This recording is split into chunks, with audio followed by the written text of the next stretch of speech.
जा बुरी आजाद तू।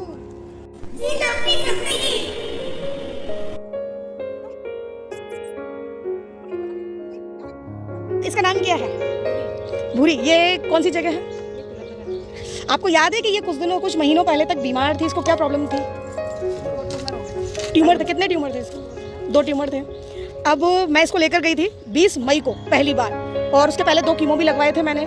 और यहाँ जब मैं पहली बार आई थी मैंने इस बच्चे को देखा और फिर इसको लेके गए हम ट्रीटमेंट के लिए। दोनों ऑपरेशन, इसका एक ऑपरेशन हुआ इसका 20 मई को, दूसरा ऑपरेशन हुआ इसका 25 जून को।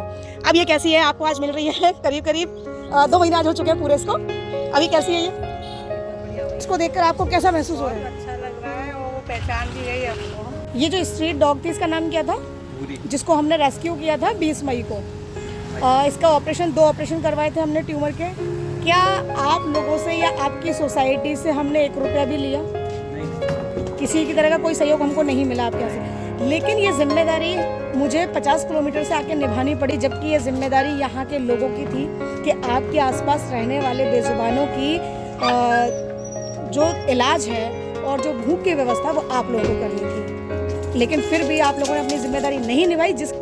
तो आगे से आप ध्यान रखिए कि अगर आपके आसपास कोई भी बेजुबान है जिसको इलाज की ज़रूरत है तो आप उसका इलाज आपके पास ही सरकारी अस्पताल में ले जाके करवा सकते हैं। कितनी अजीब बात है ना कि इंसान से रिश्ते नहीं निभा पा रहा है और हम जैसे पागल पशु प्रेमी इन बेजुबान जीवों से इनकी तकलीफ को कम करने और रिश्ता निभाने निकल पड़े हैं। तो ऐसी ही कहानी को आज मैं लेकर आई हूँ। ये कहानी है भूरी की। भूरी कंपू क्षेत्र के पुलिस लाइन में रहने वाली थी, जहाँ पर मैं गई थी एक केस के सिलसिले में किसी पुरुष की मदद करने के लिए। लेकिन वहाँ मैंने जैसे इस फीमेल डॉग को देखा तो इसे 2 ट्यूमर देखने के बाद मुझे इसकी परेशानी और तकलीफ का एहसास हुआ। जहाँ हमने डॉक्टर की सलाह पर इसे 2 कीमो भी लगवाए थे पहले, कोई असर न होने पर आज हम फिर से इसे 20 मई 2025 को इन दोनों बच्चों की मदद से हमने इसे रेस्क्यू किया और हॉस्पिटल लेकर पहुंचे।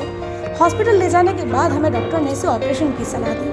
ऑपरेशन के लिए हमने डेट ली और इसे पहुंच गए लेकर हॉस्पिटल, जहां हमने कराया भूरी का ऑपरेशन और पेट का ट्यूमर निकाल दिया था। उसके बाद हम इसे घर लेकर पहुंचे। डॉक्टर की सलाह पर डेली से हॉस्पिटल लेकर जाना होता था और इसकी किसी भी देखरेख में हमने कोई कमी नहीं छोड़ी। इसे बहुत अच्छे से हमने इसकी केयर की, जिसका नतीजा ये था कि 15 दिन में ही टाँके जो थे कट गए और भूरी पूरी तरह से स्वस्थ हो चुकी थी। लेकिन अभी हमारी जिम्मेदारी पूरी नहीं हुई थी, क्योंकि भूरी को 2 ट्यूमर थे, जिसमें से सिर्फ पेट का ट्यूमर अभी निकाला गया था। दूसरा ट्यूमर जो था वो शोल्डर के पास था और हम हॉस्पिटल जाकर दूसरे ऑपरेशन की डेट भी लेकर आ गए। बस फिर क्या था, भूरी को हमने अच्छे से प्यार दुलार किया और इसे लेकर पहुंच गए हम हॉस्पिटल। भूरी बड़ी खुश थी कि उसे एक अच्छा घर मिला, अच्छी केयर मिली और उसकी तकलीफ भी धीरे धीरे कम हो रही थी। दूसरा ऑपरेशन भी 25 जून 2025 को हो चुका था और उसके बाद हम वापस से भूरी को घर लेकर आए। भूरी बहुत ही ज़्यादा शांत स्वभाव की थी, लेकिन पता नहीं इसे कभी कभी क्या हो जाता था। इसने हमें दूसरे ऑपरेशन के समय बहुत परेशान किया। ये रात के 3:45 बज रहे हैं और ऐसा एक बार नहीं कई बार हुआ।